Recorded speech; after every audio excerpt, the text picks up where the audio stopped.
Hello viewers, welcome to my channel. আজ আমি একটি নতুন গাছ নিয়ে চলে এসেছি। আমার এই ভিডিওটি প্রথম থেকে শেষ পর্যন্ত মন দিয়ে দেখুন। এই যে গাছটি দেখছেন, এটি খুব জনপ্রিয় একটি ফুল গাছ। এর নাম জারবেরা।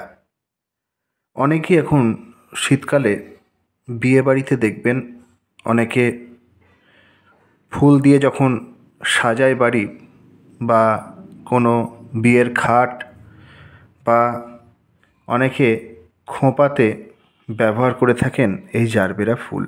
খুবই জনপ্রিয় একটি ফুল, সারা বছর এর ফুল পাওয়া যায়, কিন্তু হ্যাঁ, গরমে ফুলের সাইজ খুব ছোট হয় এবং পরিচর্যাও একটু আলাদা করতে হয়। শীতে খুব ভালো ফুল ফোটে এই জারবেরা। এই দেখুন, আমার কিন্তু ছোট্ট চারা গাছে এবার কুঁড়ি আসতে শুরু করেছে। কালারটাও আশা করছি খুব ভালো হবে। পরে যখন সম্পূর্ণ পরিস্ফুটিত হবে তখন আপনাদের আবার আমি এর ফুল দেখাবো। এবার আসি এর মাটি নিয়ে। বেলে দোআঁশ মাটিতে খুব সুন্দর জারবেরা গাছ জন্মায়। বেলে দোআঁশ মাটি কেন দেবো আমরা? কেননা এর অতিরিক্ত টবের মাটিতে জল পছন্দ করে না, সেই জন্য আমরা বেলে দোআঁশ মাটি নির্বাচন করব। একটু বলে রাখি, যাদের কাছে বেলে দোআঁশ মাটি নেই তারা কি করবেন, তারা যে কোনো গার্ডেন সয়েল থাকবে সেই গার্ডেন সয়েল আপনারা নেবেন, সাথে সমপরিমাণ আপনারা বালি মিশিয়ে নেবেন, তাহলে বেলে দোআঁশ মাটি হয়ে যাবে। তাহলে আমরা ধরুন 50% যদি বেলে দোআঁশ মাটি নিই আর 50% আমরা ভার্মি কম্পোস্ট নেব, আর সাথে আমরা নেব ডিএপি যে দানা, হাফ চামচ, ছোটো চামচের হাফ চামচ, আর হাফ চামচ সিঙ্গেল সুপার ফসফেট, আর এক মুঠো নিম খোল আমরা মাটিতে ছড়িয়ে দেব, যাতে কোনো পোকামাকড় মাটিতে না জন্মায়। এই দিয়ে আমরা মাটিটি প্রস্তুত করব। মনে থাকবে? তাহলে এই গেল মাটি। আচ্ছা, এইবার যে কেমন পরিচর্যা হবে, মানে কি খাবার দেব, তাই তো? ধরুন যে মাটিটা আপনি তৈরি করলেন, যেটা আমি বললাম, অন্তত 1 মাস পর থেকে আমরা যে খাবারটা দেব সেটা হচ্ছে, এখন যেহেতু শীতকাল চলছে সেই জন্যে আমরা রাসায়নিক সার ব্যবহার করব। যে ব্যালেন্স যে এনপিকেগুলো পাওয়া যায়, যে এনপিকে 19-19-19, সেটি 1 গ্রাম 1 লিটার জলে মিশিয়ে আমরা এই পাতাতে কিন্তু ভালো করে স্প্রে করে দেবো। এটা আমরা যেহেতু শীতকাল চলছে এখন, এটা আমরা 10 থেকে 12 দিন অন্তর এটা স্প্রে করে দেবো খাতায়। দেখবেন পাতাতে স্প্রে করে দেবো, দেখবেন গাছের গ্রোথ খুব ভালো হবে। আর 15 দিন অন্তর আমরা ডিএপি দানা ব্যবহার করব। যার যেমন টবে আছে, ধরুন 4 ইঞ্চি যার আছে 4টে দানা দেবো, 6 ইঞ্চি 6টা দানা দেবো, 8 ইঞ্চিতে 8টা দানা দেবো, 10 ইঞ্চিতে 10টি দানা দেবো। যেমন টবের সাইজ তেমন আমরা ডিএপির দানা ব্যবহার করব। আর যে কোনো মাইক্রো নিউট্রিয়েন্ট আপনারা ব্যবহার করতে পারেন পাতাতে স্প্রে হিসাবে।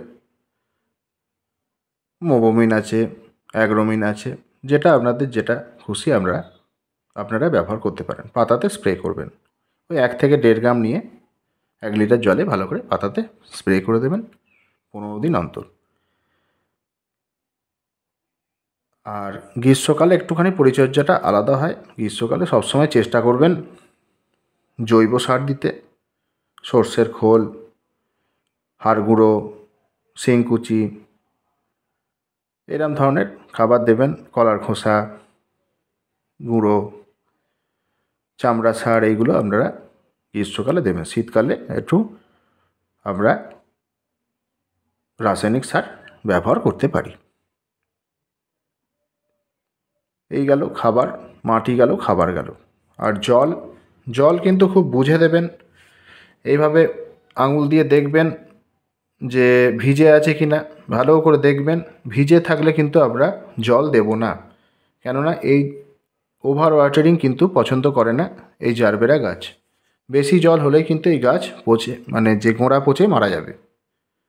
সেই জন্যে আমরা খুব বুঝে জল দেব। আর সানলাইটের কথায় আসি আমরা, মাথায় রাখবেন জারবেরা যে ফুল গাছ বেশি টেম্পারেচার সহ্য করতে পারে না, কেন শীতকালে খুব ভালো ফুল দেয় এরা। মানে মোদ্দা কথা হচ্ছে 25 থেকে 26 ডিগ্রির মধ্যে কিন্তু এরা খুব ভালো ফুল দেয়। টেম্পারেচার বেশি হয়ে গেলে এদের শেডে রাখতে হয়। এখন যেহেতু শীতকাল, অসুবিধা নেই, শীতকালে রোদে আমরা রাখতেই পারি এই জারবেরা গাছ। কিন্তু শীতের পর থেকে বসন্ত প্লাস গ্রীষ্ম, সেই সময় কিন্তু আমরা প্রখর রোদ থেকে এই গাছ বাঁচিয়ে রাখবো, শেডে রাখবো। অতএব শীতকালে আমরা একে ফুল সানলাইটে রাখতে পারি। আচ্ছা, রোগ পোকা কী হয়?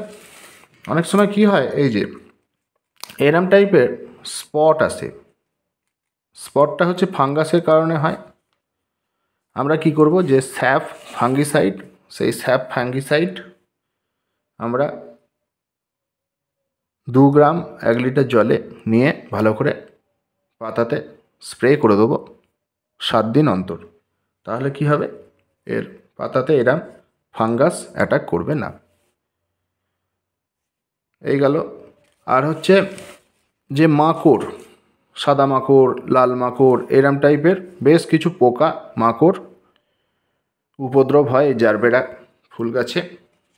সেই জন্যে আমরা কি করব, যে টাফগর যে ওষুধটা আছে সেটা 1 ml 1 লিটার জলে মিশিয়ে 15 দিন অন্তর আমরা এই পাতাতে ভালো করে স্প্রে করে দেবো। তাহলে কি হবে, মাকড় মারা যাবে।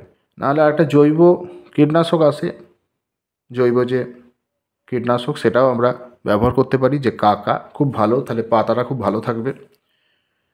সেই কাকাও 1 ml 1 লিটার জলে, তাহলে কাকা ব্যবহার করলে কিন্তু 7 দিন অন্তর ব্যবহার করবেন। আর টাফগড় ব্যবহার করলে 15 দিন অন্তর ব্যবহার করবেন। এই গেল পরিচর্যা। আর এইভাবে শুকনো যেই ফুল হয়ে যাবে এইগুলো আমরা কেটে দেবো কাঁচির সাহায্যে। পাতা শুকিয়ে গেলে পাতাগুলো কেটে দেবো। এটা খুব সুন্দর টিপস, গাছ ঝাঁকড়া হওয়ার, ভালো গ্রোথ নেবে। এই পাতা বা ফুলের ডাঁটি প্রুনিং করে দিলে এটা আমরা করব। এইভাবেই জারবেরা ফুল গাছ করুন, দেখবেন আপনার বাগান খুব সুন্দর ভরে উঠবে। তাহলে আমি একে একেই এই ভিডিওতে আলোচনা করলাম মাটি, খাবার, রোগ পোকা, এগুলো সবই বললাম, জল, সানলাইট কোথায় রাখবেন, সব কিছু কিন্তু আমি এই ভিডিওতে আলোচনা করলাম।